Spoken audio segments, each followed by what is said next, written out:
Welcome back, Danger Cats, to another episode of the podcast. We have Arrival of Autumn on today. A heavy metal band out of Grand Prairie just released their first album underneath a label. We have a good chat about their tour coming up across Alberta, how the album went, a bunch of cool things, stand-up comedy, some common interests, all that cool shit, you know, metalheads united. Heavy metal, heavy women, heavy drinking. Just a reminder, a little reminder for you. 15% off merch. You like that, don't you? Hit up dangercatshop.com. Use the code PodCast69 for 15% off your order. Also, now, that's right, now we have all the CKY, Haggard, Ming Hags, and Icelandic Adventure, all from Bam Margera, now in HD on DCTV. And you can start streaming that today and get your free trial 7 days for free. If you go over and hit up watchdctv.com, and that is all for me trying to sell you my bullshit. Anyways, here is the podcast.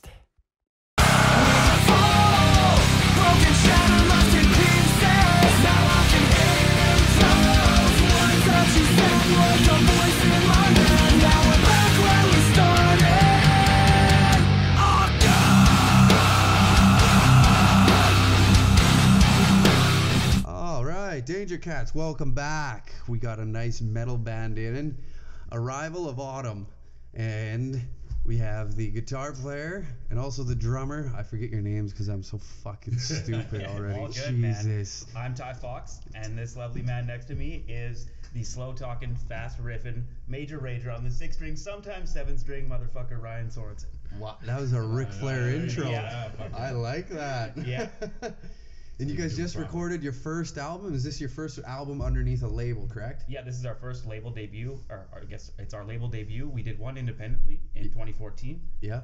And this one comes out on March 29th. Nice. Then you can catch your both two singles right now on iTunes. That's where I was listening to it today. Yeah, thanks, man. Yeah, it was wicked. I liked it. It like I was telling you guys before, it kind of reminds me like a new modern Slipknot. You got the heavy riffs, you got the deep growls, the fucking screaming, and the good vocals behind it. It's good metal. I like it. Yeah, thank you so much. Yeah, I enjoyed it a lot. I'm glad that you guys came in and shoot the shit. We can talk more. You had an interesting sounds like an interesting way to record your album too, with the whole Florida thing. Oh fuck yeah. Yeah, man. We went down to Florida and we did 3 songs with the producer named Jason Sukoff. I had emailed him out of the blue. I seen that he got his website back up and running. Yeah.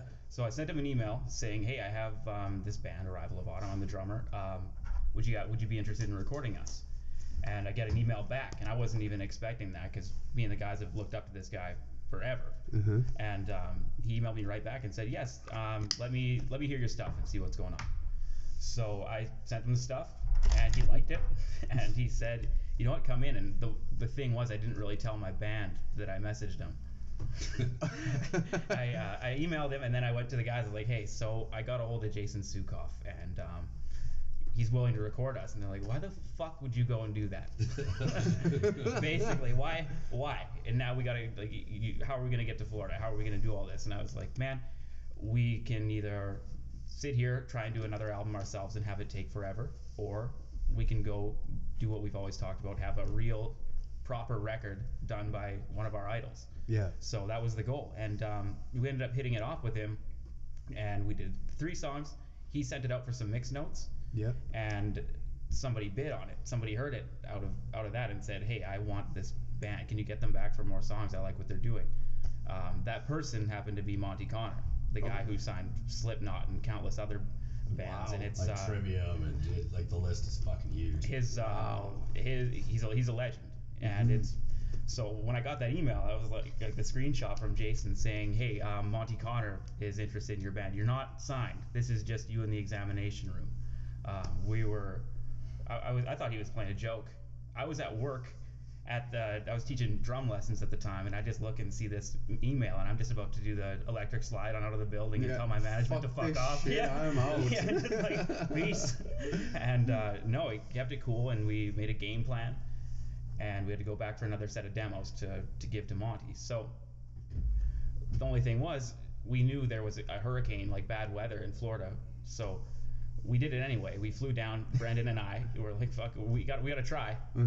So we get there not knowing exactly what was going to happen, and it was just weird because we knew it was about to hit a Category 5 Hurricane Matthew, and we're just sitting on the couch, just nobody's saying a word, just kind of looking at the floor like, what are we in for? Because we're just these weird Canadian guys out in Florida. Just, oh shit, this is like, we don't even know what's going to happen. So at 3 a.m. rolls around, and all of a sudden shit just starts hitting the side of the house. And I just hear this little voice in the corner, and it's my producer, Jason. He's like, "It's here." And I'm like, "Oh, fuck." Yeah, we were just watching The Negotiator. Next thing you know, the TV goes black, power goes out, and it's just us and the wind and shit hitting the side of the house. And our producer, Jason, just gets the idea to go outside. He's like, "Well, let's go see what's going on." He's in a wheelchair. So oh my god. Yeah, he's leading the way. No, he doesn't even seem like he's worried at all. And me and Brandon are just like, holy shit, what's gonna happen? And we just hung out in the house, waited it out. The morning it seemed to be fine. It was okay, but just no power. It knocked out the power for about a week, and it was Camp Audio Hammer. No water, no power. We all smelled like shit for a couple days. But the studio that we managed to get a hold of had power and everything still on, so it only set us off by maybe 2 days, I think. Right. Yeah. It's actually quite a bit when you're like down there to like pump something out real quick, right? Like a couple days. Oh yeah. Quite a setback. Especially if you're sitting stagnant and you just want to record this, everything that you're down there, your dreams are just right there, and it's like this fucking hurricane is fucking up my shit right now. Yeah. The weather is the fucking reason that I can't record my album. I know. We're like supposed to be inside doing inside things. Fucking. Yeah. And on top of it, you're in Florida. Yeah. And you're stuck inside while a hurricane's going on. Fuck that. I want to be recorded. That is fucking metal as fuck, though. You're like, piss on it. Give a fuck about a hurricane. Fucking pussy hurricane. Yeah. What kind of hurricane's named Matthew anyways? Only fags are named Matthew. It was, to be honest, man, it was the time before the hurricane was worse than the actual hurricane, because me and Brendan have never been near anything like that before, so we're just sitting there just twiddling our thumbs. I may or may not have been playing Game Boy. What game? Definitely not Pokemon. No, I would never play anything like that or catch all. Not even in the early 90s or late 90s, I guess, in the heyday. No, I definitely don't even still play all of them at all. I just played through Yellow like probably a month ago. Oh shit. Yeah. No, it was quite the experience, and it all paid off. Thankfully, in the end, we ended up sending those 3 songs out. Yeah. And it was weird because we would get vague emails from the label, from Monty, being like, "These kids are into it." That's all the email would say. It would just say, "These kids are into it." And then like nothing for like months. What does that mean?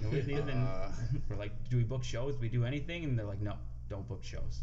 Just sit." Okay. And then I wake up. I think it was April 2017, and there's an email in my Hotmail account, just nuclear blast contract. Nice. Yeah, I woke up and then it instantly just shot out of bed. Just, holy shit, this is happening. This is it. This is the one. And then just waiting for the getting all that stuff sorted out, and eventually just signing my name on that piece of paper was the coolest experience of my life. And no kidding. Now we have that in the band room in a frame above my drum set, which is pretty cool. That's badass. How long have you guys been in a band all together then? 2011. We started in early 2011. Oh wow. Yeah, so I'm actually fairly new. I actually came into the equation like just after the second set of demos. I was actually out in a work camp. I was like working night shift. Mm-hmm. And I I woke up at like 3 in the afternoon one day, and I get a message from the bass player Kevin. I played in bands with for years. He's like, "Hey, you want to like come down to Florida and record an album, with my band and stuff?" I'm like, yeah, fuck this shit. I'm getting out of here, going to Florida. But Yeah, 2011 we started. Brendan and Jameson, like our singer and other guitar player, they've been playing together since they were probably 15 years old. Like they knew 2 Metallica albums, I think, front to back, and they would play it in the roof of their parents' barn back to back. That's all they would do when they would hang out, and that eventually just turned into, that was the groundwork for what eventually became Arrival of Autumn. I joined, and then we kind of had a revolving door of bass players here and there. Been pretty steady lineup. Like it's always been us 3, and then we added on Kevin, and then we wanted another guitar player so Jameson could kind of reach his full potential as a vocalist. And this guy is the man for the job. Nice. Yeah, he shreds. Both our guitar players are insane. I'm impressed every time. Like sometimes I fuck up in practice all the time because I'm watching them. Like, how does that guy do that? 'Cause, like that's my dream. I always wanted to play an electric guitar. Like it never happened. You just settled for the drums. Yeah, now I'm just stuck behind the kit. Fuck. I love the drums, but man, I have so much admiration for someone that could play a guitar like that. It's crazy. Mm-hmm. Well, and like any musical instrument, I was a bass player too, by the way. But back in the day, I used to play in a mock kind of rock and roll band as a 14-year-old, Awesome. If that counts. Yeah. We do Kiss covers and Motley Crue. We used dope. we used to cover Love Gun. Me and my friend Grant all the Sick. time when I was figuring out how to play drums. Yeah. Yeah. So what fucking influenced most of the music that you guys like? Who's somebody that you would say that influences your style of music the most? Between me, Jameson, and Brennan, I'd say the common denominator is probably James Hetfield. Yeah. He's the man. I think that he is probably the biggest influence on all of us. I know for Brendan specifically, Death. Chuck Schuldiner and just the band Death is a big deal for him. If you look at him, he's always wearing a Death hoodie, the Death hat. Yeah. A lot of Swedish bands like At the Gates, kind of stuff like that. Me personally, Ozzy Osbourne was kind of the thing that got me into it, because like my dad would put me to sleep all the time to Bark at the Moon and Shot in the Dark. Constantly, when I wouldn't sleep, he'd drive me around in the truck and he'd be playing Shot in the Dark constantly. Mm-hmm. And that's kind of what laid the groundwork for that. And then the Tony Hawk games, I guess, was the next step. Yeah, it was pretty big. Yeah. All the punk rock on there. I was heavily influenced by the skate culture and like the punk rock, the fuck you attitude. Exactly. Even the hip hop that was surrounded the skate And then, community. you know, shit like Jackass and like CKY. Big time, yes. Yeah. Yes. Yeah, that was the fucking generation. That was how old are you, both of you? I'm 26. You're 26? 28. Same here. I'm 28. So like that era that we came up, we were blessed with so much great shit. Yeah. And you look back and you're like, fuck, you can't redo. You could never do it again. No, we've talked about it numerous times. It was like the attitude era of wrestling, and then you had like this slim shady fuck you attitude. Yeah. Metal was at its fucking finest. It's finally coming around and fine tuned. You got, oh man, it was just a glorious time. You had CKY break into the scene, Jackass, and it was just constant chaos happening always around you. Everybody was just trying to have as much fun as they possibly could. Yes. Like, everywhere. Like, that was the goal, you know. Like everybody was stealing shopping carts at that time. We may have stolen a few. You know, I've seen people do it, and I've seen it in so many videos, but it still just doesn't get old for me. Never. It never does. No. I appreciate these young kids that are like watching it and then trying to like reenact it. Yeah. It fucking makes me feel good about myself again. I was that kid. There's videos kicking around still to this day. I think my friend still has them on a hard drive somewhere, because the first thing we did was, oh well, they did that, we got to go try, and then we would think it was the shit, and then we'd watch the clip later. We got like a foot of air doing stuff that are like this much, and at the time we're just, that's sick, and then we watch the footage back, like nobody ever showed this to anybody again. Oh, I know. My mom went, she bought me this high-8 camera back in the day, because she got sick of me stealing her camera to go film, and I would record over all these nice family events because I couldn't afford the tapes myself. So now she's losing footage of my sister's dance recital or something like that, just so me and my buddies can go and fucking jump into bushes of buildings or something. It's skateboarding videos, and it's all shitty skateboarding. The buildings are like maybe 10 feet high. We're not getting hurt. It's like shitty footage. Yeah. So she finally just bought this camera for us.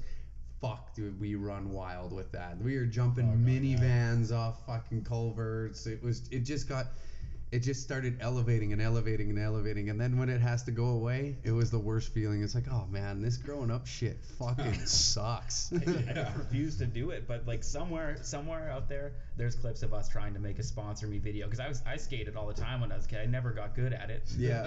I couldn't commit. Yeah. I could never commit to doing shit. I would just go up and do a kick flip and purposely not land it. I was just like fucking scared I was gonna break my ankle the entire time. And then for one kid, I was at the skate park, do a kick flip, purposely just like botch it, like, oh shit, I can't commit. He just comes up to me, dude, are you sponsored? Like, yeah, I just didn't land it this time. That's all. Yeah, you know, that was next switch. That was just a test run. I'll do it next time. I can do it. I just don't want to. I'd like a good period where I was like one of those downhill longboarding poses, you probably call them, but I was like, there's actually like a Google Maps for like longboarding hills. I was in like at Nate at the time in Edmonton, and there's like, I found this hill by my house, and you know, they got like speed limits written by all these hills, and it said like, I think it said like 35. I'm like, okay, it's all right. So I packed up my buddy and my longboard. I didn't have like any safety gear on or anything. And we're standing at the top of this hill, and it's just a bike trail, and it kind of like curves a little bit, and you can't really see down. So I'm like, you go first. He's like, okay. So he hops on his board, and he hits the first corner. He just skids out and like fucks up his knee. I'm like, okay, well, this guy sucks. So I hop on mine, I rail around the corner, and like I remember it as like being at the top of a roller coaster. I just look, and it's just a fucking massive drop. And like coming up this drop, there's like a family of like 5 people, and they got kids and a dog and shit. And I'm like coming down this hill, and I'm not stopping. Like there's just no fucking way. So I start yelling. I'm like, get out of the way! And I remember like the little girl had this little like chihuahua or something on a leash, and like the dog like goes across the path, and she's got the leash, and the dad like reaches for this leash and like rips this dog like through the air so I don't fucking like hit it. And I like nearly like I'm like weaving and shit, and I like just get my shit back, and I turn another corner and it just drops again. And I'm like, holy fuck, like I don't know how fast I'm going, but it's faster than 35. And I remember reading like on this little like thing on the map, it says be careful, rough exit. I'm like starting to think, like, what the fuck does that mean? I get down to the bottom, there's like a construction zone, like the pavement just stops, and there's heaves and like piles of dirt everywhere. And that's the last thing I remember. I woke up, I had like goose egg like on the front and back of my head. The palms of my hands were gone, and the knuckles, and like this little scar on my nose, like it was like my nose was like half gone. Like I just pictured Detective Benson from Law and Order just like towering over top of you. Do you know what happened, Ryan? Do you remember anything? Oh yeah, well I woke up and my buddy was coming down the hill, and like his knee was kind of fucked up, so he's like sitting on it. And I'm like, holy fuck. And then after all that, I had to like climb all the way back up that huge ass hill, skate my ass all the way home, where I had a shower. And I guess like my roommate got there afterwards, and he's like, yeah, I found like chunks of skin on like the shower curtain and shit. Like I was just like, it was a bloody mess. Oh my god. It's amazing what the human body will do when you're seriously hurt and you go into denial about it not being that bad. Because if you can't feel anything, chances are like that's your body just saying something's fucked, and just be still for half a second. Just take the time to look at yourself and make sure you're okay. Examine the situation a little bit here. When I get hurt, if I feel myself in physical pain, I know that I'm probably okay. If I don't feel anything after I take a slam, like, oh no, something's probably wrong. I'm busted up. Yeah, something's I'm busted up bad. Yeah, exactly. Yeah, I broke my arm really bad, and I didn't feel a thing. It didn't. Skating? No, not that. I may or may not have been drunk and wrestling with a friend in the basement, and he landed on top of my arm funny. He did that Superman thing off the stairs, and next thing I knew, I was like, oh, something's fucked. He was on top of me, and he had his hand like on my throat. He's like, get up, pussy. I'm like, dude, oh, Dar, something's wrong. And I made him drive me to the hospital. Yeah, it was bad, especially being a drummer and stuff, and a drum teacher. I'm sitting there with one hand in the lesson room and trying to explain. They can try to come up with some bullshit story of what happened for all my students, being like, yeah, I fell. I fell. It was my fault. The classic like chick with a black eye. Yeah. The door hit me. Yeah. So trying to make sure my students didn't find out. So it was just bad enough because of my name. I already share a name with an adult film star. So my do you really? Yeah, I do. A gay adult film star. A gay adult star. So when I dude.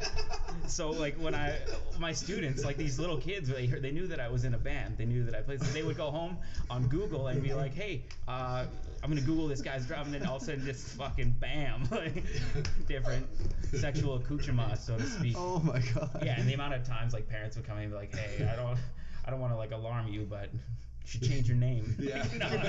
But so how uncomfortable that is to have a conversation with a parent like that. It's like there's nothing I can do about this. It should be your goal to like try and become more famous than There's him. no So when way. people Google you, they don't find Dave Horn. I picture that guy sitting there on a couch and like some guy comes up, he's like, yeah, I Googled you, but I didn't know you were a drummer in a heavy metal band.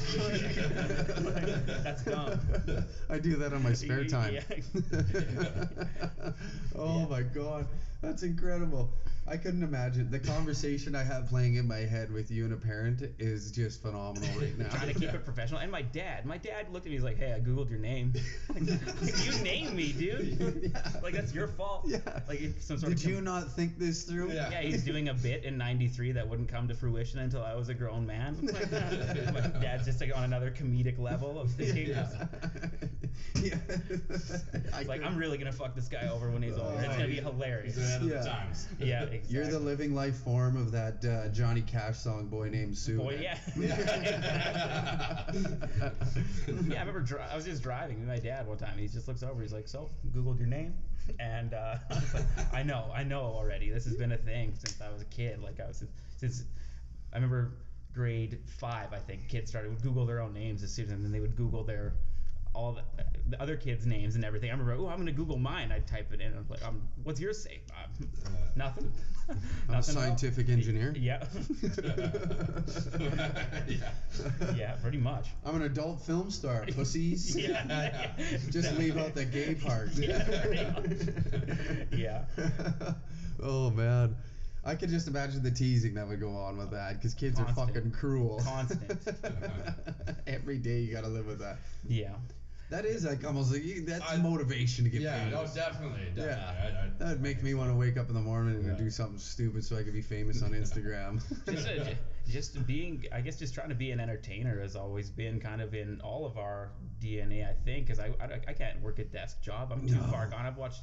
I watched Doug Stanhope's stand-up special when I was, I think, 13 or 14, and I credit that for pretty much ruining my entire life. I was like, oh shit, he's making a lot of good points, and then I would take his stuff, bring it to school with me the next day, try to do his bits or use his logic in my schoolwork, and next thing I knew, I was getting marks for it, and I was like, well, maybe this could translate in some way to just being an entertainer. And I always was tapping on things and wanting to make noise, and heavy metal was always there, and it was just kind of one thing led to another, and next thing you know, we're all just playing metal and having a great time. And Exactly. Yeah. And you're doing what you want and where you want. Nobody's telling. Well, I guess you got a label to be like, well, you probably shouldn't be fucking around. You but- know, they're pretty good. Like, they're actually awesome. pretty fucking sick. Yeah, they're great. Yeah? They're happy that we're chasing after our own interviews, and we work hard for them. Like, man, there's a team like there that has been nothing short of supportive, and especially our publicist Jackie. Shout out, she is incredible, and she's on it. That's Anytime good. we need something, she's there, and That's fucking awesome. yeah, I couldn't ask for a better team, really. Because you hear about all these, like, I don't know, these stories, like, where a guy gets signed and they basically sell their soul to the devil, and then they gotta fucking do all this bullshit that nobody wants to fucking do. The whole reality of this entertainment entity just is diminished by these fucking corporate cunts. It's definitely changing, and like in pop and stuff, like it's probably a little Big worse time. there, but like even in our contract and stuff, like they still give us like full creative. And That's how much that's of that good. also is the that artist's fault too, is what I like to. They only Big tell time their it side is. of the story. They're like, well, they didn't do anything for us. They didn't. Well, if you expected someone else to do all your work for you, I'm sorry, but that's your problem. Big time. This is just where the hard work begins Mm-hmm. on our part. We've always worked hard. We've always done things by ourselves, and nobody's ever handed us anything, and that doesn't stop here. Yeah. This is a chance for us to just be in someone's eye while we do it. I've always said from the start that if we got in front of the right people, things would happen. I said that if we got our music to the right person, things would come to fruition, and it did. It really did. I had a plan, and it worked out. And so when I see somebody say things like, well, it just didn't work out for me, these people didn't do the things they were supposed to, it's like, No, you gave up. You gave up. You Yeah. didn't. You let other people have control of your dream, and that's your fault. 100%. And it's fucking rad that you guys have like collectively you're doing it together because like you hear of it so many times. Well, I could have been this. Yeah, you still can. Yeah. You just gotta put the time in, and it's like no different than like how we started this. It was just a conversation in a basement, and then one day Johnny, like Mike, the guy you met downstairs, he's like, you should start a YouTube channel. I'm like, man, everybody does a fucking YouTube channel nowadays, and I'm like, you know what? And he bugged me for a month. I was like, to get this guy off my ass, I will make one fucking video and one video only. And it got some decent reception. And I was just ranting and raving. It's just Which video was that? I'm just curious. It was I did this video where there was this dumb tip I got back when I was playing hockey as like in minor hockey in my hometown, and this old dude or like one of the older kids in town was like, put your stick in the shower, waterlog it, and then you're able to slash guys, and it's 10 pounds heavier, and your stick won't break. So I did a tutorial on how to make your stick an absolute weapon on the ice, and I just dumbed it down, just talking like a fucking idiot, and it did well. It got like I think like 2,000, 3,000 views, and at the time it's like, man, I thought I would have got maybe like 150. If you pursue something, it just goes to show what can happen, because they say, man, you're so lucky, you get to do all this cool stuff, you're just lucky. Luck is often just the residue of hard work. They don't realize what goes into the background of everything that we do. The amount of effort that we put into just not only writing the songs, but making sure and the sacrifice too that you did, like even to go down to somewhere like Florida in the middle of a fucking hurricane, you're like, fuck this, I want it so bad, it's right there, all we got to do. So what? All right, if the hurricane takes us out, at least I died trying. Exactly. Yeah, that's kind of like the way I look at this. Like, even if all this fucking backfires one day, I'm not gonna be on my deathbed like regretting stopping what I was doing to do this. Like it's like what we've done so far has been amazing. It's crazy. Like, and you guys are local to Edmonton too, aren't you? No, we're from Grand Prairie. You're from Grand Prairie. Yeah, so it's just a weird. We're like the Canadian science experiment, basically, because they just took this band out of the north and they were like, hey, let's see what they can do. They got something and we like it, and since they did that for us, we're working our asses off overtime for them, because I think that together we can make something really great, and that we can grow and become a force. Fucking right. Yeah. Force of nature. Yeah. And it's not like the metal scene in Canada is shit. It's fucking big. It's like Canada, I would say, and then you get into like the Scandinavian countries. I don't know what it is. As soon as you get in the cold, it must be something like fucking you need some goddamn music to bang your head to keep warm. Yeah, pretty much. Pound for pound, like Alberta is crazy when it comes to heavy metal. There's some bands here that just throw down. Like I Have Horus out of Edmonton is one of the best death metal bands like around for sure. I think they're great dudes. There's tons of bands like even in Grand Prairie. Like I remember this is a couple of years ago. There was like a big battle of the bands for it was just metal. Yeah. And there were I think there was 7 different bands, and that wasn't even all the bands in town. Like obviously we didn't play it at the time, but they were all fucking stellar. Like just to have that many dope bands in such a small space is fucking crazy. Like you would never think that. Yeah, it's all about where you look. That far north. Grand Prairie is it's a hotbed for stuff like that, and art. It has kind of a rap of being maybe just an oil field town and all that, but the art community is actually stellar. Like the amount of musicians and talent that run through that city, pound for pound, it's on par with anywhere else. Yeah, for sure. Yeah. It might have something to do with the amount of burnouts that moved down there from where you're up there. Yeah. Oh, big time. Which helps you guys, because they don't. Fuck yeah, that's like. You look at the oil patch, and the oil patch just screams heavy fucking metal. Like that hip hop, like that culture we were just talking about. It's the same people you grew up with the same mentality. Work hard, don't give a fuck. I want fast, loud. That's how I live my life. And that's why I seen like the slogan: heavy metal, heavy women, heavy drink. I was like, well, I like all those things. I probably should come see what's new and see what all the fuss is about.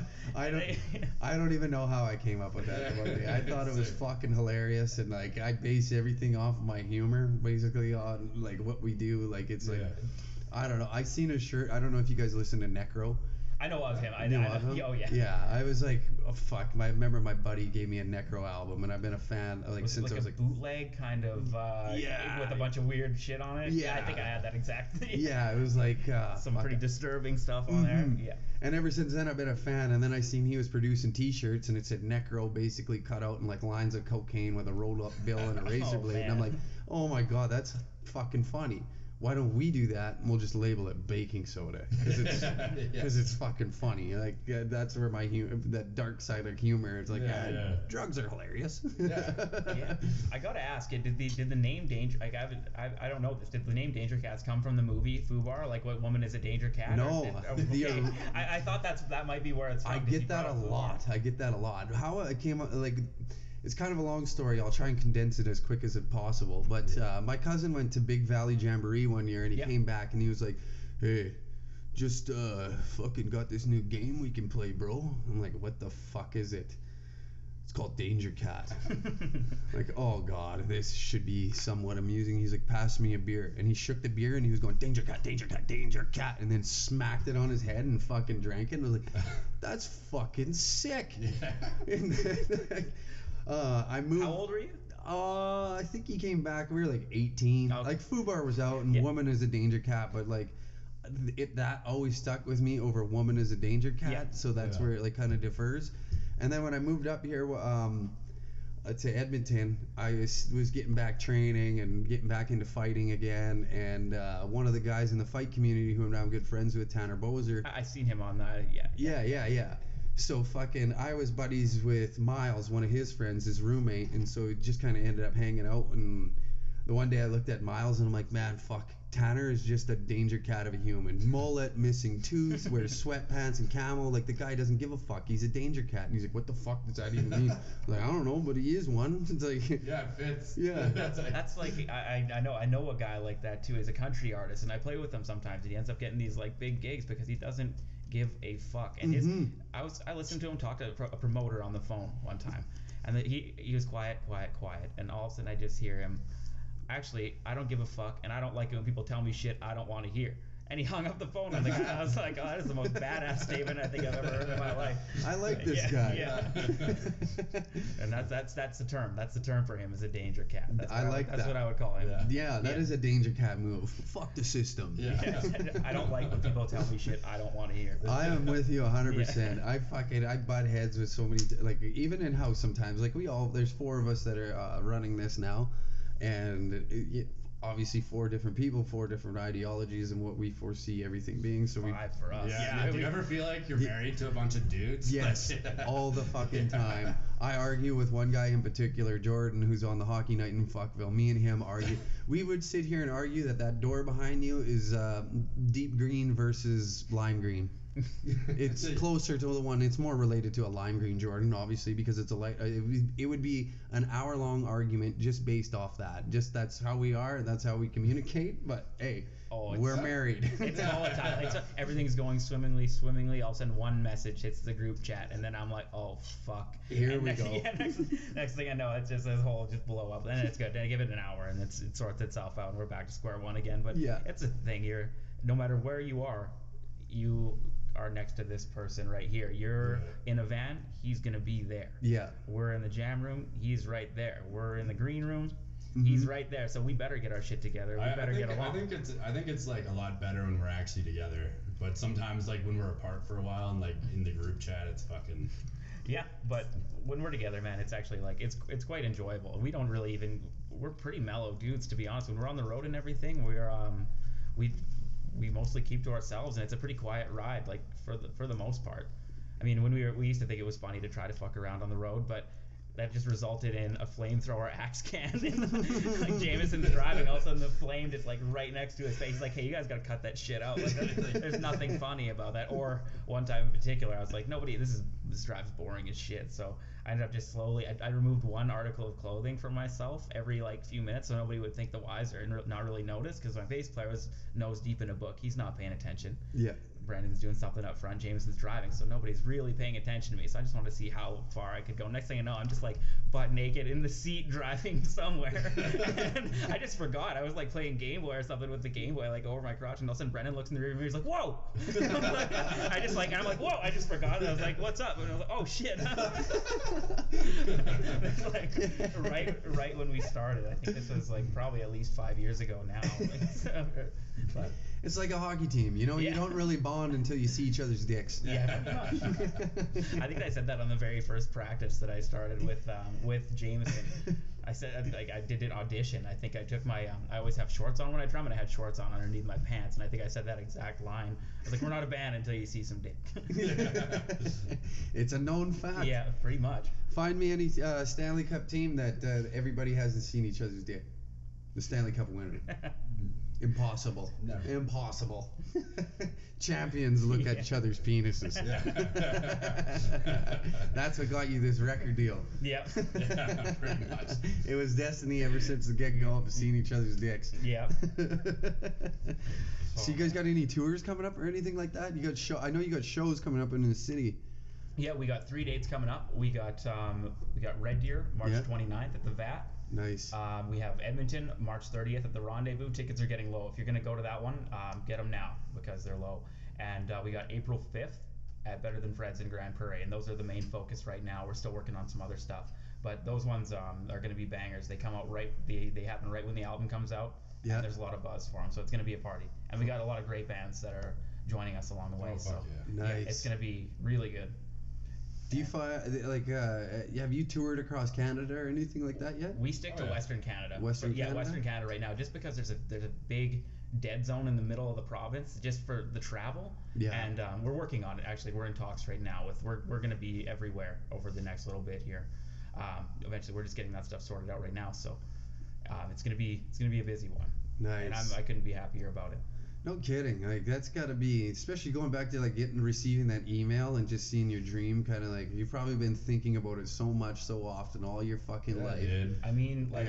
Like Monty Connor in like particular. Like I remember like watching like Roadrunner United DVD. I don't know if people know about that, but like just seeing him in interviews and being like, this is what a record executive looks like, and then getting involved with that particular guy is fucking crazy. It's a weird feeling, and regardless of what happens or if this didn't happen, I would still be doing the same thing. I'd be playing bars, I'd be practicing in my room for 4 hours a day regardless. The fact that this happened is just it's great. It's fantastic, but like this is who we are. This is what we do regardless of anything. But the fact that someone took notice to say that, hey, we believe in you guys and we want to help you guys and we want to make something great with you is just it's a feeling that I can't really explain. To be able to breathe the rarefied air that is being a signed band to like one of the most notorious record labels of all time I couldn't be happier, man. It's a great feeling. No kidding. Yeah, like. And I couldn't be happier about the people that I get to do it with too, man. It's a great experience. Yeah, it'd be cool to have everybody in here, but obviously like people got shit to do. Yeah. They gotta work. Yeah. Fuck. But yeah, no, it's incredible. Like I couldn't imagine. Like it was no different.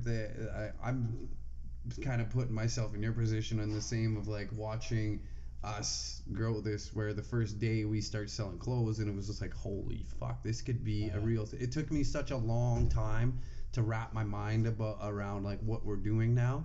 Because before I was like embedded in like I got to be up at 7 a.m. and I work till 5. Yep. Yeah. And then I go and somebody tells me what to do, and then like trying to use your own brain and coming up with these funky artistic ways and like how can I market this product? How can I do this? What video is gonna pop more? And like all these crazy things. This never stops. Yeah, and like it's nice to use your brain again for your own sake instead of fucking like, not that money has ever been the main goal or focus, but you're making your own money and you're living off yourself, and it's such a good feeling. And I imagine that's the same for guys like you now. Yeah. Do you find that when you're doing this stuff that it's not that you're not grateful, but it's never enough? I could get 10,000 views instantly on a clip, and I'm like, well, why isn't it 20? And then now that's my new goal, and I can sell out man, it doesn't matter how far I take it. One day I could sell out an arena, and I could be like, well, why didn't it sell out faster?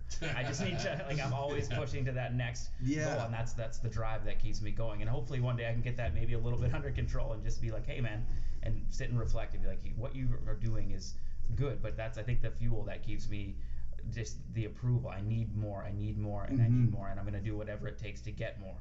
I think that's a trait that every entertainer kind of needs. I think so too. Yeah, because if you don't have that, I think you're gonna peak at some point, and that's where you're gonna plateau and stay there. Where if your mind isn't expanding to that place that you want to be at, you might as well mail it in and just go work for somebody at that point. Your dream is now capped out. Nothing is scarier to me than an empty calendar. So that's what I need to have more on the go. I need to know what's coming, and the opportunities need to be bigger than the last. And I want to help people along the way. I want to share the knowledge that I gain. It's just a personal thing that I would like to just keep growing and share what I have to give to the world. Yeah. And in this case, it's heavy metal, and it's good riffs, and it's just joy. It's a nice escape that people can get. That's what I feel. That's what I feel when I hear heavy metal. That's what it makes me happy. It's not angry music to me. It makes me happy, and I want to share it, and I want it to be an escape for people when they don't have to think about the bullshit they went through during the day. I'd rather them just listen to it and enjoy and maybe get away for a little bit. Yeah, exactly. Yeah. That's and then it keeps the pure art form in it for you, because then you want to make great music and keep these people engaged, and you want them to feel like, oh, maybe 5 years down the road they go back and listen to your song again, and they get that nostalgic feeling, and then it's like, oh, you know what, I'm gonna listen to their whole album again, and then go back to a place where I was happy, and it's just a constant revolving door which feeds your fire to make more music, to make these people happier in the end. And the people that enjoy your stuff, it's almost like building a family, and they're all there to support you.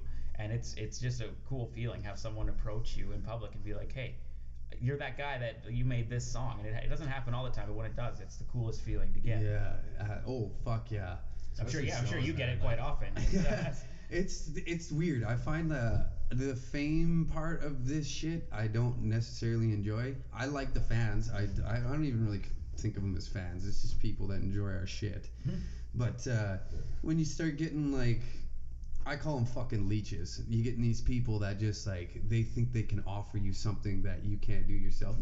Well, I got a marketing degree. What can you do? How can you take something that I know and I want it to go, and then hop inside my brain, figure out, and make it bigger? I understand there's people that out there that are smart enough to maybe like manipulate systems like Facebook and all that to grow our following, but then we got to change our image, and like, well, you need to do this, and like, we've been very, very stern on being like, fuck that. Yeah. We're gonna keep like us doing what we're doing, because it's growing. Maybe could it grow faster if we brought in a guy like that? Maybe, I don't know, but it could also sink us in a fucking heartbeat, because you sell out and go corporate on us. Yeah. I've always fuck you all them eating white. At that place across the street. Me and Ryan ended up going to that like crazy greenhouse. And we felt like Pauly Shore and Stephen Baldwin in Biodome when we were there, like, holy fuck, it's a gigantic green room, and we're in there. I'm like, dude, all these people look like they want to sell me a timeshare, and I don't like it. I'm like, what the fuck? Yeah. And then that was a weird place too. And it's all like, like you walk in there and it's like, is this a grocery store or like a mall or like what? Nobody knows. Yeah, we were in there. I walked in. The first thing I did is I found a conference room with an empty whiteboard, and I just went and I put the pre-order Harbinger now available March 29th. Check out Arrival of Autumn, and put the link at the. When you were in the bathroom, I saw the lady come back. Like there was some older like Asian lady. She came. She like looked at it, and then she like took a double take. She was like, what? She went over. She's like, starts erasing. Oh no, I should go back there. I'm gonna leave. Put it back up. Like, I need pre-orders, man. It looked like a seminar for like planting things. Yeah, it was something like that. Learn how to optimize your wealth in just 3 easy steps. This sketchy ass banquet room with some. Do you want to do chairs. yoga with plants? Yeah, exactly. Sit on one of these rickety chairs and let me tell you all about yoga. And I can align your chakras with 6 different rocks. And better yet, go buy a sandwich for $13 around the corner. That's not even good. Oh, I know. And overpriced health drinks. I bought a kombucha for $7. I was wondering how your meal wound up to be more than mine. I'm so cheap, man. being an adult now, I knew I was an adult because people are like, man, you play in a heavy metal band, that must be so fun in crazy times. I'm like, dude, I made a fucking meatloaf the other day. That was the extent of my weekend with turkey. Oh, I hear you. And I'm like, it's not like I'm not the most exciting dude out there. Man, it's so funny because Tanner works at a strip club, and like a lot of our fans go to the strip club Diamonds, because like I used to go there because he worked there, and like my shift change would always be on a Wednesday, and which ended up being amateur night, so I'd go every Wednesday just to be like, fuck, I'm off work. Yes. Yeah. So now like it's gotten to the point where people are asking, where's Huck? He's like, he's not here every fucking night. Like sometimes I wouldn't mind some peace and serenity instead of sitting around in a strip club all the time. Mind you, I wouldn't mind sitting in a strip club, but it gets rather expensive. I can get behind that. Just knowing that you need your privacy and you need your time to just relax, and that's where I'm at most of the time. Like I like to just most of the time I'm by myself, and I like to just edit videos, sit down, take photos, go do stuff. And I think we're all kind of like that. We're all pretty reclusive guys. Like yeah, to some extent. I don't know. It's it can be a party though. When we cut loose, it can get quite out of control. But it's it's fewer and further between. Some shit. Yeah, my birthday's been known to get a little bit out of hand, and that's case in point. I think everybody does. Hey, that's a good bonding moment. Yeah. Nothing bonds men together like being shit-faced. Yeah, I actually believe that. Yes. It's true. It's amazing being at a bar or anything, especially doing what we do. You deal with a lot of drunk people when you're playing bars at night, and sometimes those people at the bars are aggressive, and you can take that one of two ways. I've had people approach me and lose their mind on me and threaten to fight me, and I've been like, oh, hold on, man, do you want a beer? And that more often than not, it flips them like immediately. Oh, yeah. And I'm like, yeah, I'm like, oh, you're gonna buy me beer? Like, yeah, 100%. That's the best way to almost diffuse a situation. So you're right, it does. It bonds people together, and next thing you know, that guy's nice as pie. Yeah. Oh, so, yeah. Like I would never get into an altercation. That would suck. And I'd just get him a beer, and that's it. My fighting days are behind me. I don't want to get in fist fights, man. You're an MMA guy? I used to be, yeah. Did you see? Was it Dillashaw had to relinquish his title today? I just seen that on Twitter. He said an adverse finding, but I was like, man, I don't know if you relinquish your entire title on just that. Like, obviously, I think you're just maybe bowing out. I have no idea. I don't want to give any hot takes, but that would be. I think that's a pretty wise assumption. But yeah, it's definitely pissing hot. How many picograms? Yeah, exactly. Yeah. Fuck. And the crazy thing, man, that USADA shit is like, man, you can't even take like a fucking Tylenol for Christ's sakes, because like, or you gotta take a certain type of Tylenol. It's so stupid. Like, wow, we found, the lowest dose possible of marijuana in your system. Well, yeah, because my homeboy was 15 feet away blowing joint smoke up my fucking nose. Something about John Jones, though, his face, he just has these sociopathic tendencies, and I think, like, just looking at him, like, dude, I think you just happen to be the greatest fighter of all time, and you're popping, like, I don't know, those things might go hand in hand, but I think he would still be the greatest if he didn't. But he just has that look on his face when he's giving those interviews and stuff where I'm just like, man, there's an evil in there. Like, you love hurting people. You get a sick enjoyment, and thank God that you're doing it in a sport and you're not doing it in the street with a knife and a machine. He did it with a car. Other than that little altercation that he had there, but little drunk driving. He got over it. He's the champ again. That's crazy. Just to be that talented at something, I can't even comprehend that. Like, I couldn't even imagine. Can you imagine being that famous too? On top of it, being that talented, famous, and you're worldwide known. Walking around knowing you're the baddest man on the planet would be. I would probably get in a drinking and driving accident. I would probably be way more off the rails if I had that amount of talent. You'd feel invincible. Yeah, and so the fact that some of those people only get into that is kind of staggering. Knowing we can all be on our high horses saying that we would never do that, but none of us are really granted those opportunities, so we don't know.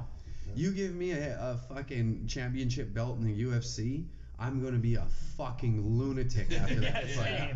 I'm gonna be like swimming in pussy, liquor, oh man, anything you can fucking possibly give me, because everybody, all the people that are probably surrounding him are just a bunch of piss-ons that are, hey, give me this. Okay, yeah.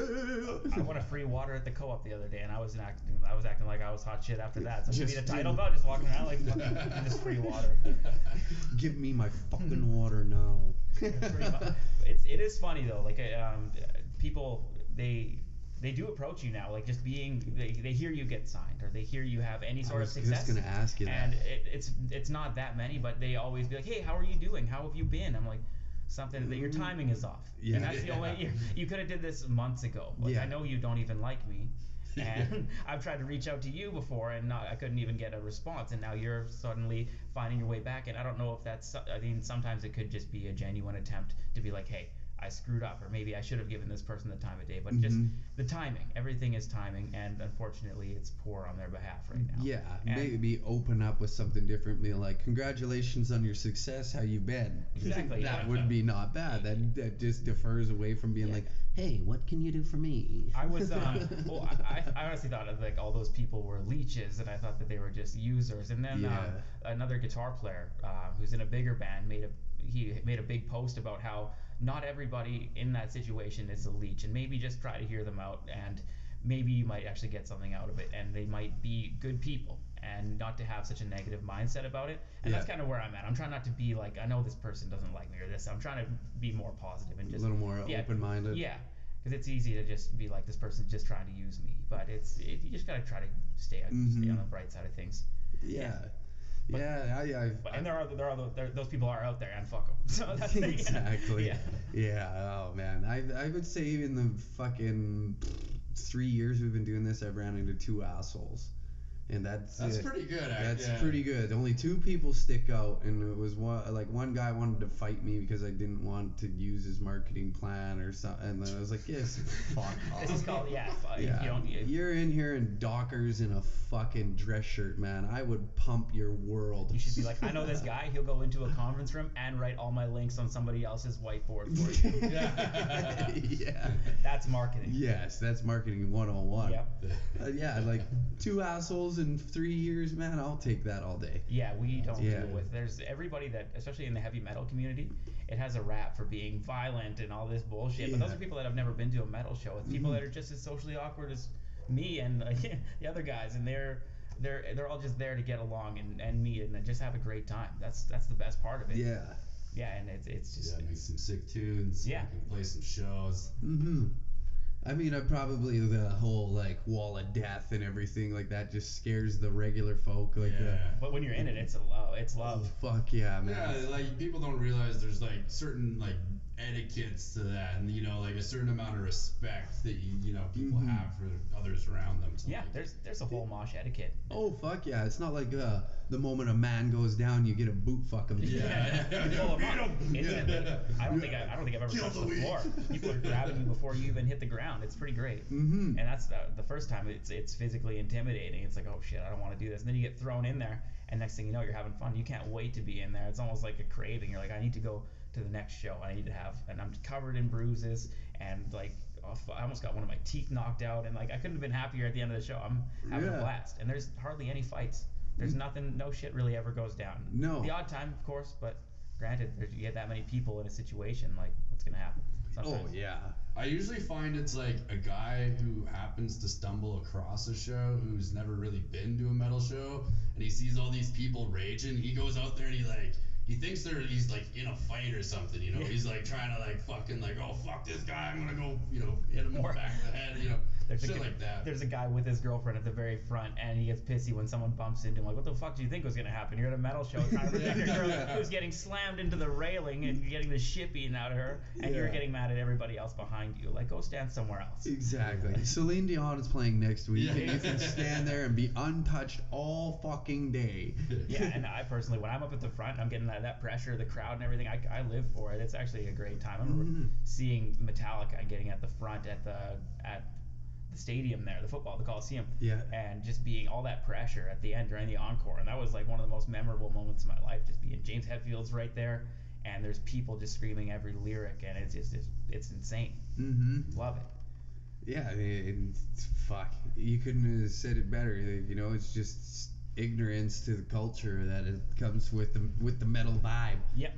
Like I can't even name how many mosh pits I've been in, and I've come out unscathed. Maybe like a cut on my eye or something like that. It's like little things. Yeah, a little boo-boo.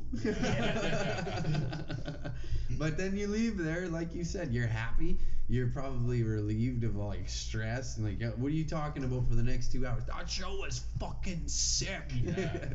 I still talk about shows that I've been to and the funny shit that's happened at those shows. And some of them are almost 10 years ago already. Like, Yeah. the first ever metal show that I went to, I had mono. Like, I was on the antibiotics. I wasn't contagious or anything, but if I got hit, I was just like, I was exhausted. I couldn't do anything. But Children of Bodom was there, and there's no way I'm missing that. I'm Right. 16 years old, and I'm just holy And they were shit, in Grand Prairie? No, they were in Edmonton for the No Fear Energy tour. So it was Children of Bodom, Okay, yeah, Lamb yeah. of God, and As I Lay Dying, and that already that's insane. And then to open it was God Forbid and Municipal Waste. So all those bands, I loved all of them. So I'm there, and I got mono, and I'm sitting there just trying to watch the back and just enjoy and just excited. And all of a sudden, As I Lay Dying starts playing, and they do this circle pit that goes from wall to wall at the Shaw Conference Center. I'm stuck in it, in the middle of it, and I'm like, oh shit, what do I do? What do I do? What do I do?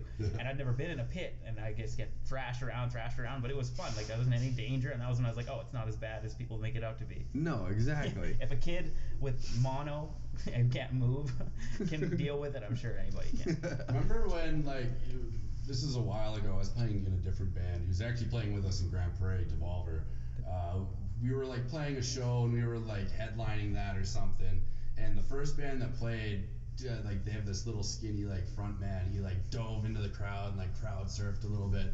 And I'm, like, beside the stage, and Ty is there. Like, we're not in the band at the time. He's like, crowd surf, you pussy. And so, like, my set comes, and it's, like, getting towards the end, and it's, like, all I can think about. I'm like, he called me a pussy. Now I, like, have to do this, right? So I'm, like, on the stage, and I jump out into the crowd, and, like, they weren't really expecting it, but they fucking caught me. And they're like carrying me, and I'm like 230 or something, and they're like trying to get me back to the stage, and they get me out, and like there's monitors and shit, and they just fucking drop me, and I like eat shit off like the guitar player's pedal board, and he's like not even paying attention. He's like, whoa, what the fuck's going on and shit. And then I remember after the show, this guy comes up to me, he's like, man, you headbutted the fuck out of me. Fuck yeah. And he was so pumped. He like bought me a beer and shit. He had like a black eye. Like I don't know. I didn't even remember like making contact, but dude, it's insane. We did one show at Grand Prairie, and the only venue that we could get had fixed seating, and by the end of it, the seating was no longer there. It was fucking destroyed. We took out an entire row of chairs at this theater because the fans were just like up at the front. The pressure destroyed them. Yeah. And there was I get a text from his brother saying, yo, a kid fell on some of the screws from the chairs. And I'm like, oh shit, that's my ass. I'm like, oh man. And this kid, I got his phone number and I messaged him. I was like, hey, if you got hurt at the show, you let me know. We'll take care of it. If you need anything, you let me know. And I get a text back 5 minutes later. That show was fucking awesome. And that was an exclamation mark. I was like, oh, thank God. Like, I was genuinely worried that like somebody got hurt at the show, and I was freaking out about it. Like, man, like people should be getting hurt at our shows. Like, so, yeah. And it was just so funny to see that text being like, holy, awesome. Yeah. And people, that's the common thing at metal shows, like bloody noses and people throwing up the horns. Fucking right. Yeah. It's just a whole culture that I'm very happy to be a part of. No kidding. Yes, I couldn't agree more, because like that culture, it's just like, who gives a fuck? Exactly. So what? I fucking got a little cut on my leg, Yeah. and I fucking had the best time ever. I'm not gonna let 5 seconds of misery fucking overcome this 2 hours of fucking hell yeah that's busting right down my eardrum. Yeah. I like that feeling that I would after the metal show, when it feels like you're talking with your hands over your ears for like the day afterwards. The ringing, you get like the kind of like the zing going on every now and then. Yeah. No, I love all that little stuff. tinnitus. Yeah. Yeah. Pretty much. What's the most memorable show that you guys have played?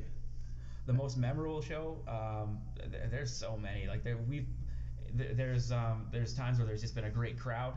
Yeah. And they're off the wall, and you're feeding off that crowd. Like Kelowna on our last tour happened to be like the place. People were just losing their minds, and it was so much fun. Yeah. And we've traveled hundreds of kilometers back in the early days to play shows where nobody was there, but then we ended up having a great night just by ourselves. Like when we were just figuring out how to tour, I would say traveling to Edmonton to play our first show out of town is probably my most memorable, because not one person showed up to the venue. Opening for Cancer Bats kind of sticks out for me, but like that was more about, I mean, the show was sick, but the party after, because I went all around that bar and handed out our vocalist's address to like all the strangers in the bar. Like, Oh man, most of them showed up. Yeah, they actually did. There was like the house smelled like shit because everybody took their shoes off when they got in the door, so it just smelled like feet. Yeah, that's the only from thing a concert. I remember. I was too drunk to notice, but yeah, and another guy kept and the dude answering the door, or maybe it was Ryan, would answer the door and be like, "Who are you?" He's like, "Dude, you invited us here." He's like, "Oh yeah, come on in." yeah. Dumb. Who the fuck are you? Chaos, man. Oh fuck, that's awesome. Yeah. Not a single person showed up. The first show out of town that we ever played, we didn't know what we were doing. We booked our show out of town. And Yeah. We're like, well, we're a touring band now. People are gonna come see us play. We're hot I'm shit. the big dude. Yeah, I'm gonna go out of town. We're gonna play. It's gonna be sick. Sell it out. And we show up. Where's the people? What's happening? It was a huge lesson on you got to promote, you got to go there, you got to hustle, and that's what probably taught us more than anything. So for being the most memorable show, that would have to be it, because it taught us kind of how to do things, and that shit is not to be taken for granted, and that shit doesn't just happen for you. Yeah. So now we work our asses off. Yeah, a lot of bands don't quite realize like the amount of impact some small like hanging posters around, you know, can Yeah, have, like, oh, yeah. you know, at a bunch of like the music stores and bars and stuff like Yeah. that. Big Like, time, big time. It's huge. It's not so much getting the people to walk by to notice your cool flyer on the wall. It's going into that building and talking to the person behind the till that you're asking to put the flyer up and saying, "Hey, I'm playing this show on this date. Would you mind hanging this flyer up for me?" And then I get into a conversation with that person. Next thing I know, more often than not, that person's at the show. Yeah. And that's big. And sometimes there's two people in there, and they'll come and they ask me about our situation, and it's all people that want to come have a great time. Yeah. It's just about making those small connections. You never know who you're going to talk to, and you never know what that person's going through in their day, and you take 2 seconds to just have a real conversation with them. And I'm not the most personable dude. It burns me out to do that, but when I do it, I really try. And I really try to make a positive like connection with those people, and then they might be more inclined to tell people too that come in. Yeah. So that's half the battle. Absolutely. Yeah, and then like over time, that's where your growth is, that networking over and over and over again. Yeah. And then now this guy, he came, had a good time, and he's telling his 5 friends, and Yeah. then that goes, oh, boom, boom, boom. Yeah. The amount of people that don't read shit too is staggering. Like the amount of times I've shared this event, and Yeah. the amount of times I get texts or be like, "Where can I get tickets?" I'm like, "Dude, I sent you the flyer." Yeah, he's like, yes. I sent it to you 3 times. Like one person in particular, I sent them that flyer 3 times, and then I get a text. "Where can I get tickets?" I was like, yeah. "I just sent you the flyer." And he's like, "Man, I got kids. I can't read a flyer." I was like, "What the fuck kind of excuse is that?" You're just making excuses because you have no reason. No, you're just fucking lazy. Yeah, That's all you now are. you're fronting like your kids are the reason you can't take 2 seconds and read a flyer. Yeah, Like, well, I was just hoping you'd tell me. yeah, you're texting me right now. Yeah. Scroll up. Exactly. Oh, the laziness of people fucking always just... But it's just that there's so much information being thrown at everybody with their phones. So like I can't Yeah. really. I was getting kind of butthurt about people not just reading the shit instead of. It takes more time to text me and ask me shit than it does just to do the research. So, but there's just so much info being thrown at people on their phones all day. You can't really expect them just to take my shit and understand it and then just go about ignoring everybody else's. So Yeah. I just kind of take it with a grain of salt and just I'll repeat myself. I have all the links saved and I just copy paste, send it to them. Makes it easier. Yeah, I should have a disclaimer. It's like read the goddamn flyer. Yeah. Just to have scroll up on copy and paste. Yeah, exactly.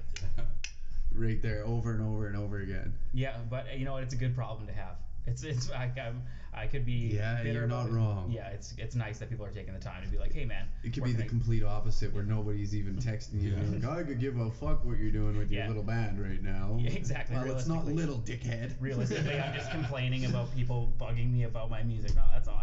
I really can't complain. It's a pretty cool thing to have people just like, "Hey, I want to see you play. How do I do that?" Yeah.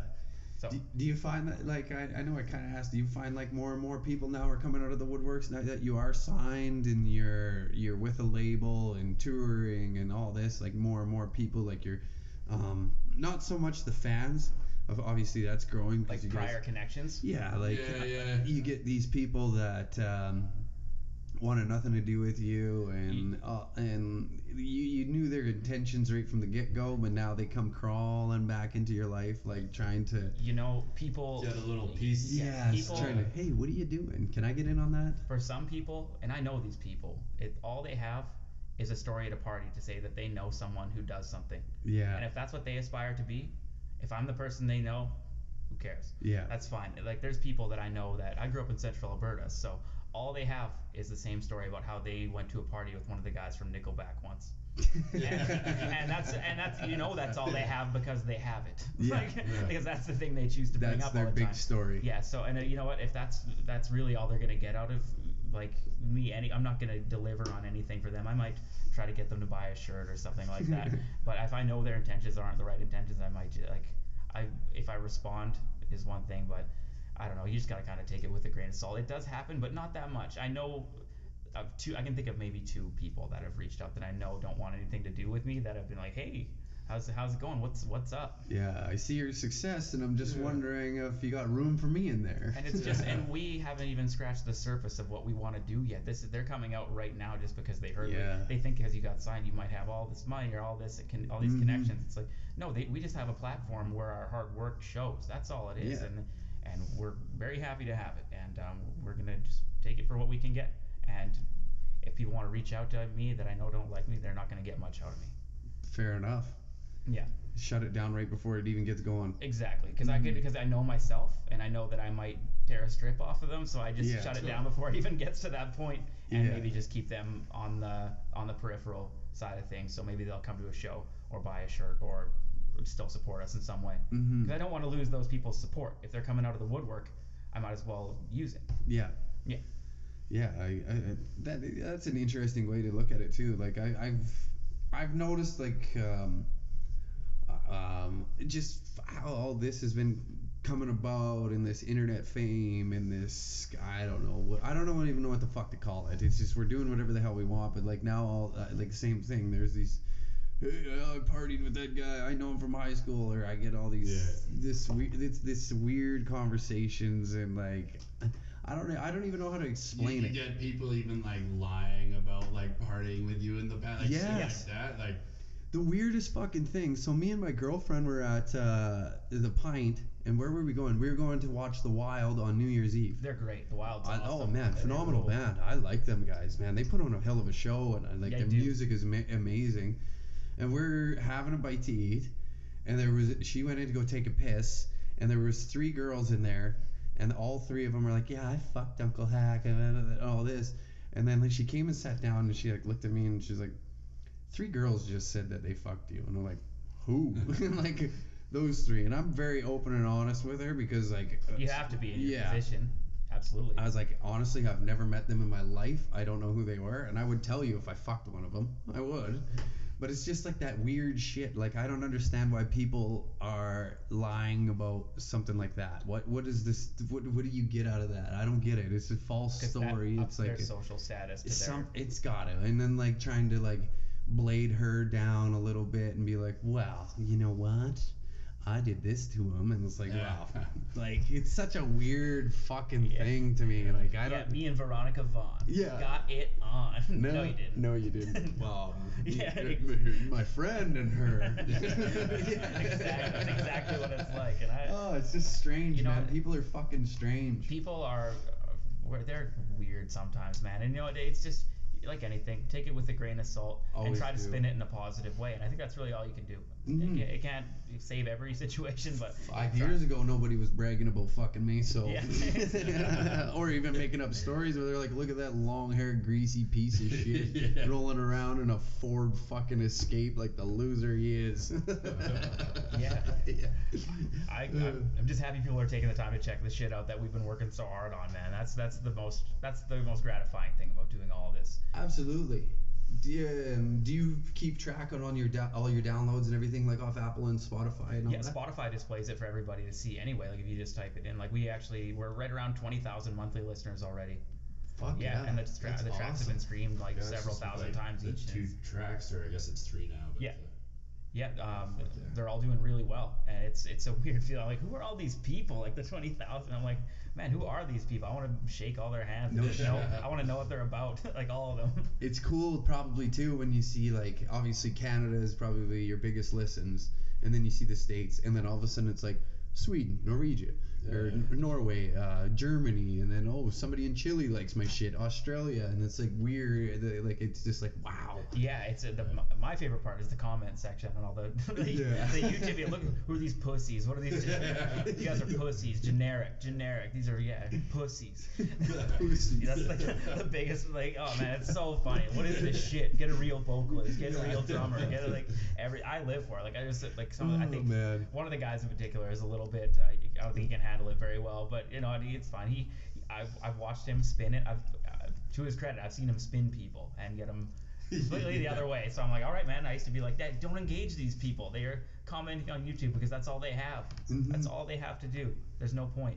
And then next thing you know, I look at the comment section. He spins this guy to a complete 180. Yeah, I really should check out the album. He's like, oh, I don't like the clean vocals. And he's like, oh, well, we have songs that are like, you know, plenty brutal for you. And he's like, oh, well, maybe I'll check it out. Like, really? It's amazing how someone will just flip like that. Oh, man. At first, I was like, dude, don't engage these folks. And then, yeah, sure. And I'm like, well, if you want to, I guess. If you're getting us fans, go for it. Fuck yeah. My favorite in there, I was like, if I get a negative comment, I just feed it back with negativity. Only for the sense of the algorithms based off Facebook. Because I know those people are very passionate on their opinion.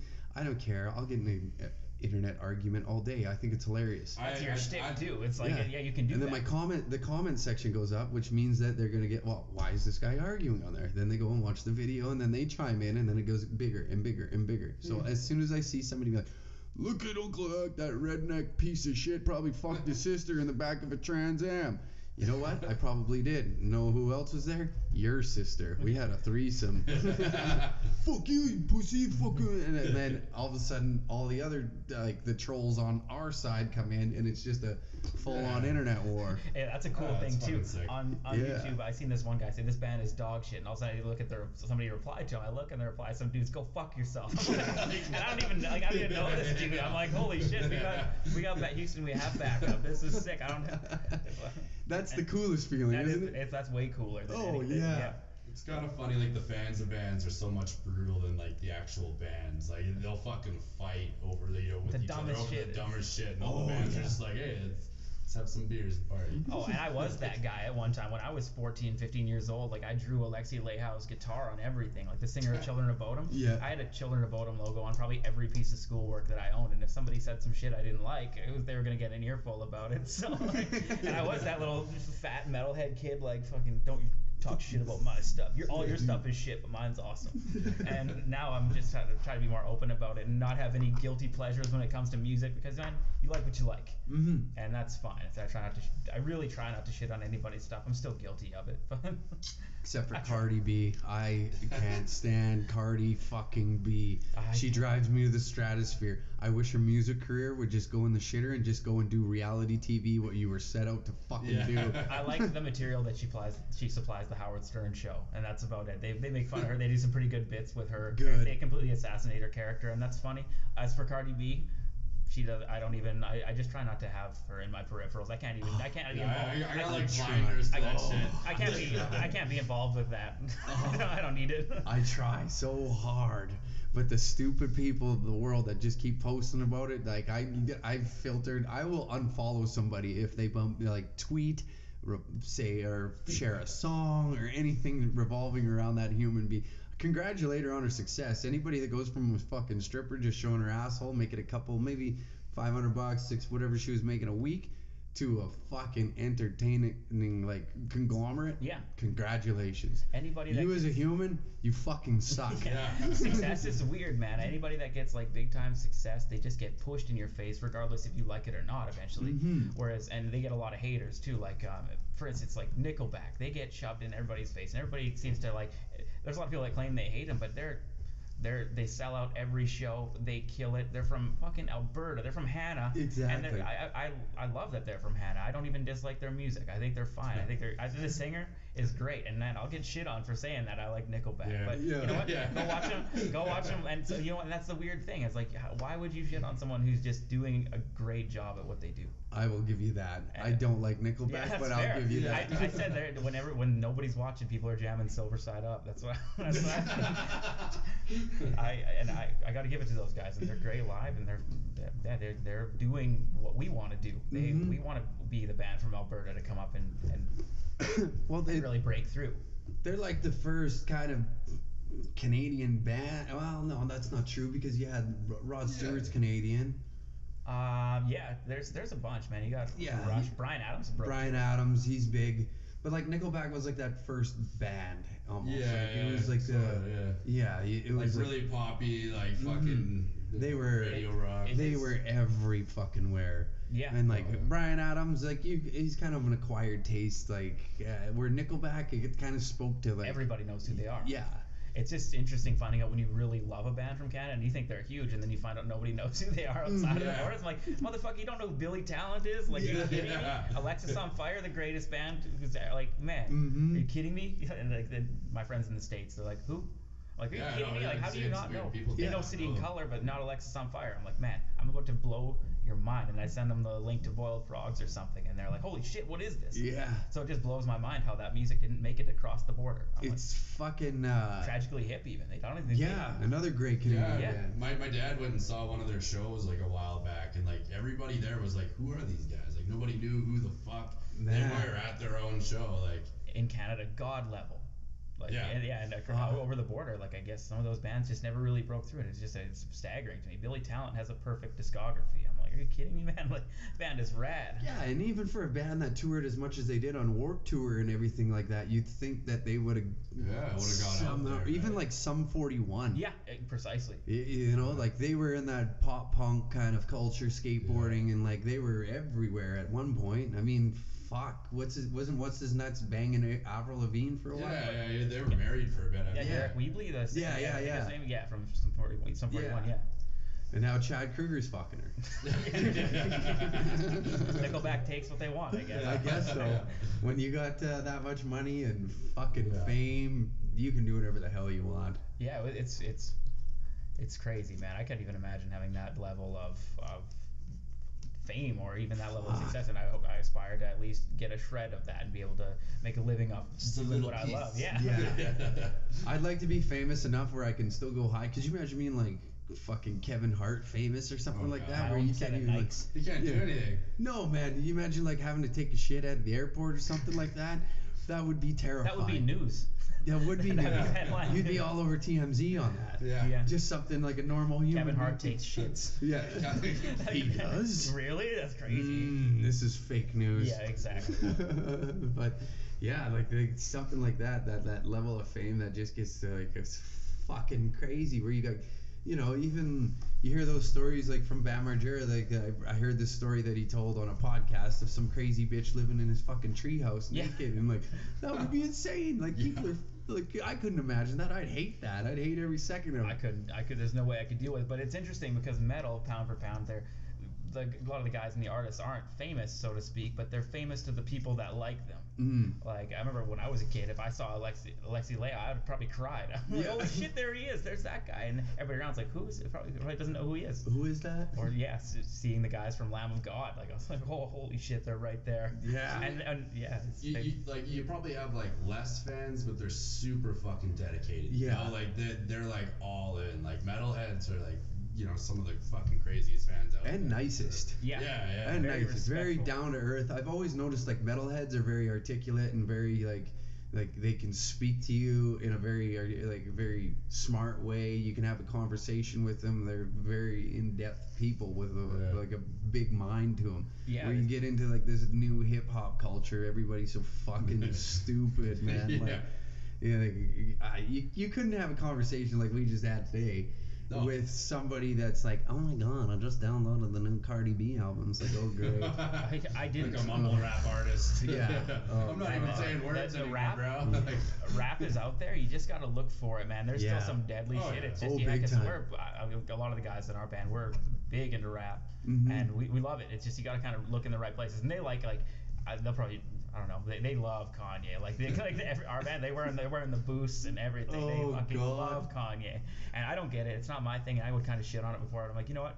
I thought they were playing a joke, being like, yeah, Kanye's the best and whatever. But it's been years of this, so there's no way they're Years of Kanye. there's no way they're doing a bit. Like if it was just a bit to make me think that Kanye is awesome, it's been far too long. And like, yeah, they got the shoes, they got the clothes, and they love it. And I'm like, who cares? If they really enjoy it, that's their thing. You know, he's not my favorite song. He's got some pretty epic songs. It's not usually like the hits, but like he's got some jams. I like his old stuff. Oh, yeah, I really do like his old stuff. And that's where I'm at now. They've got me over to the dark side. I'm like, well, this isn't bad. Like College Dropout. Yeah, that was a really good album. That was the shit. I like that one.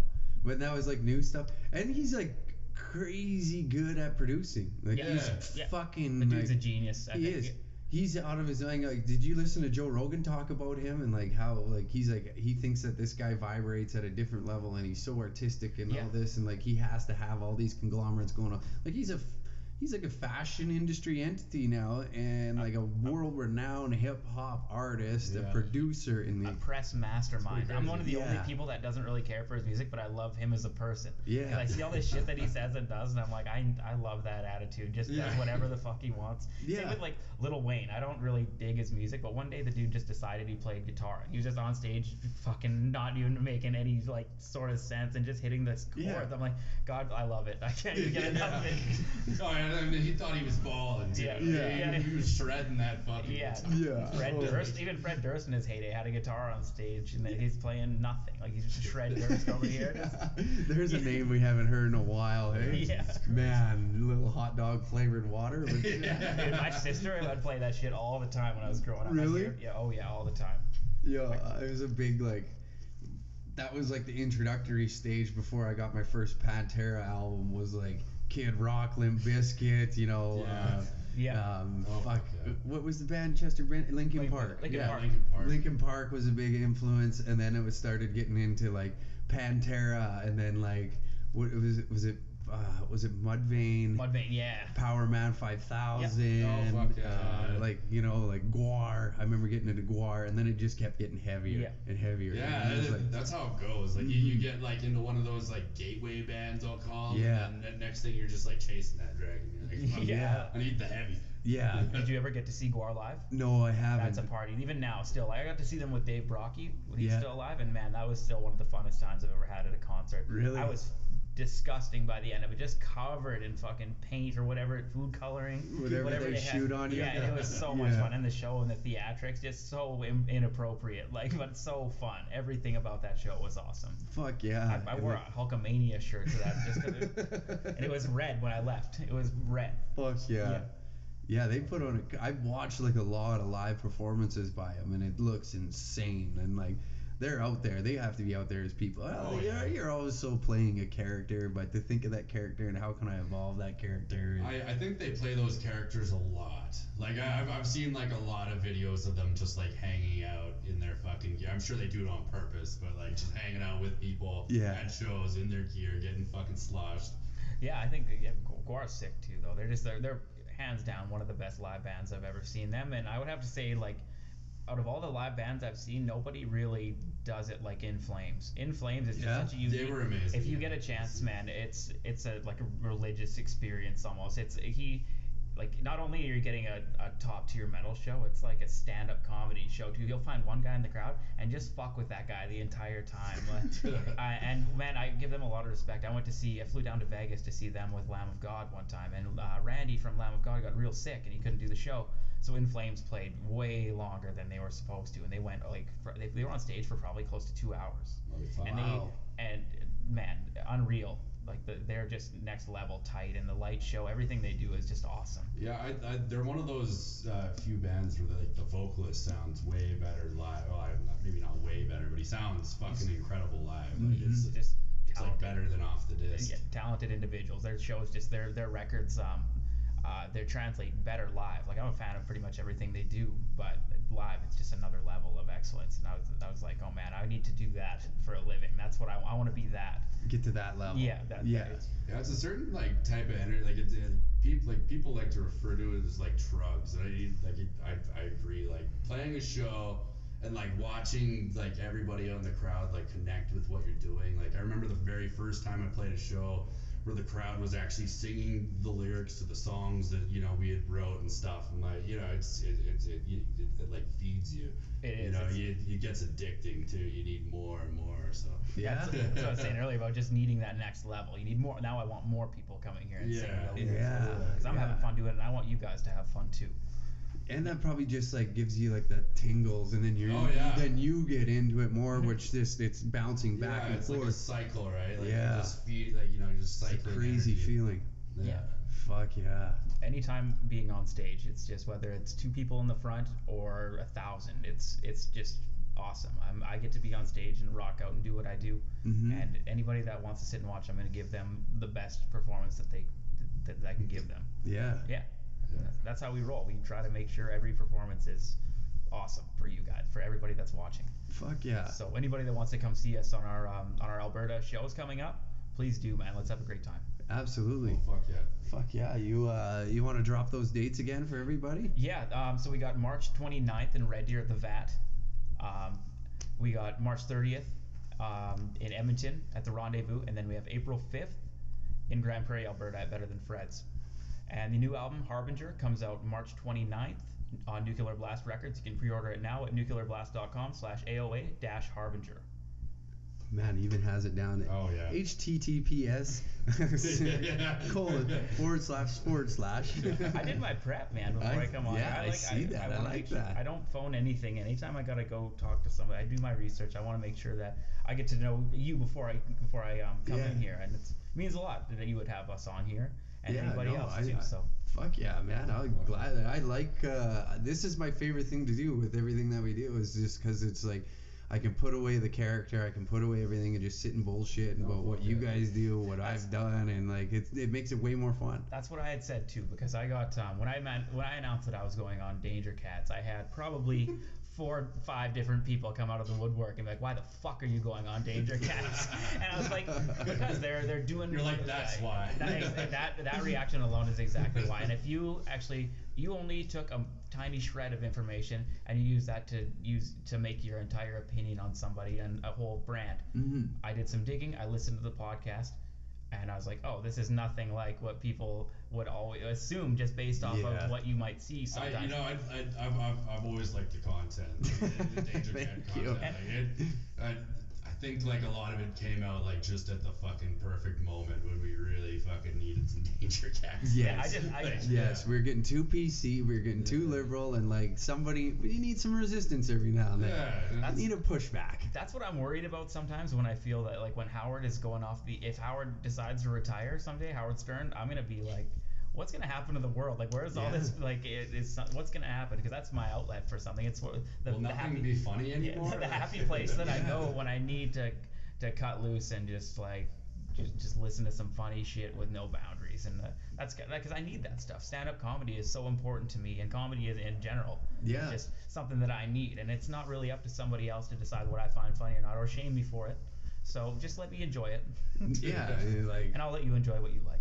Exactly. And like, don't step on what I think is fucking funny. Yeah, exactly. It's like the censoring of words right now. It just drives me insane. It's like there's one word in the English language that I will never use, and it's the N word. Other than that, we should have free range to fucking use it, because and sometimes words that are out there, it's just important that if people do say it and somebody's saying words that I don't like, I know that they're already broadcasting themselves in a way that they're putting a sign on them that says I don't have to deal with that person. I know that person isn't somebody I want to hang out with because they just said that, and that's the beauty of freedom of speech. Is that they just announced who they are, and that's I don't have to have anything to do with it. Exactly. And I don't choose to combat it. I just shut them up. And that's all we leave can really it alone. do. If you don't like it, guess what you can do? You can turn around and not listen to it. You can go the other fucking way, man. Just like music, when people shit on things that I like, or I shit on things that people like, it's like people don't listen to it. Then I'm left stunned. I'm like, well, okay, I guess I won't listen to it then. I have no argument. Yeah, exactly. Like, my singer Jameson gets pissed because I always have an opinion on whatever that he's listening to. He's like, dude, you don't have to have an opinion on everything. I'm like, you're right. You're absolutely right. You're right. Yeah. But I do. But what about Mastodon? You could listen to them instead of Kanye. He likes Mastodon. I'd just rather him listen to it all the time. Yeah, exactly. Yeah. So this is the albums we'll be listening to here this week. Yeah. No memo. Exactly. Kanye college dropout. Kanye, like. But yeah, I'm stoked, man. Our album so far is getting a lot of buzz, and we're pumped. The reviews have been in, and we've got some really positive feedback on it. And, Oh, congratulations, man! That's awesome. Good for you. One guy put it on his list for album of the year, and that's Wow. that was a big thing for me to read. It's just cool seeing somebody else. A reporter did this. Yeah, Tom's Chimera magazine. Wow. Did a review on it, and they put it on the list for one of their top albums of the year. Ah, nice, Yeah, man. That's yeah. fucking awesome. Good Yeah. for you, man. And you can follow us on Facebook, Arrival of Autumn. You can follow us on Instagram at Arrival of Autumn. Simple. Twitter? No Twitter? Twitter, yep, at Arrival of Autumn. Pretty There we go. straightforward, yeah. New album is Harbinger, and it'll be out March 29th again. Pre-order it now. Awesome. Yeah, I'll be definitely downloading it after just listening to your 2 singles on iTunes. That's for damn yeah. sure. Thank you so much for checking it out, man. Yeah, dude, I was driving in today and I was like, I gotta listen to these guys because whenever I'm in the gym, I always listen to stand-up comedy. And then, like, Same. I listen to Bill Hicks at the gym all the time. do you? Yeah. I was listening to George Carlin today. I've been on a George, like I was saying before, I've been on a Yeah. George Carlin kick lately. And I've it's never thought Are you- about doing that. Like it just seems weird to me. Like, Are you a Bill Hicks guy? Have you ever checked his I stuff have, out? yeah. I Yes. really enjoy him too. I gotta get more like into his stuff, and Yeah. like I've always watched like highlights on YouTube before I go to bed, and a lot of takes like from comedians and shit. If you get the chance, Sean Rouse. He's Mhm. not a very known comedian, but he would tour with like Doug Stanhope and like the Naughty Show, and he never really got the attention he may have deserved. Yeah. Maybe the filthiest, the most vile comedian, and he's got one special that I can find. It's called Spilled Milk, and I think that you should take a listen to it. It's on Apple Music, I will and definitely do this. it is the next level. It's my favorite special of all time, behind Doug Stanhope's No Refund. I don't even show people because like I don't want them thinking like I'm some sort of psychopath or something. It's just next level. Yeah, Yeah. no doubt. Definitely worth a check out. Will do, man. Well, thanks, guys. We've got a good hour and a half chatting. Oh, fuck yeah. Fuck, Yeah, I hope thank everybody you. listening enjoyed it. Thank you guys for taking time out of your life to come in and shoot the shit. And Of course, man. Yeah, yeah, anytime. it's man. awesome. Yeah, and definitely check these guys' album out because, fuck, I enjoyed it. Like I said, and if you're a metalhead, you're probably gonna enjoy it. It was a fucking slick chat with you. Thanks again. Thank you. Yeah, and just a reminder, everybody out there, if you want to pick up some merch, use the discount code podcast69, and you can hit up dangercatshop.com and pick up your merch. Also, DCTV is still available. You can check that out at watchdctv.com, and that's the sales portion of this show. Plugs are in. Yeah, right on. Cool. Thanks, guys. That was That's awesome.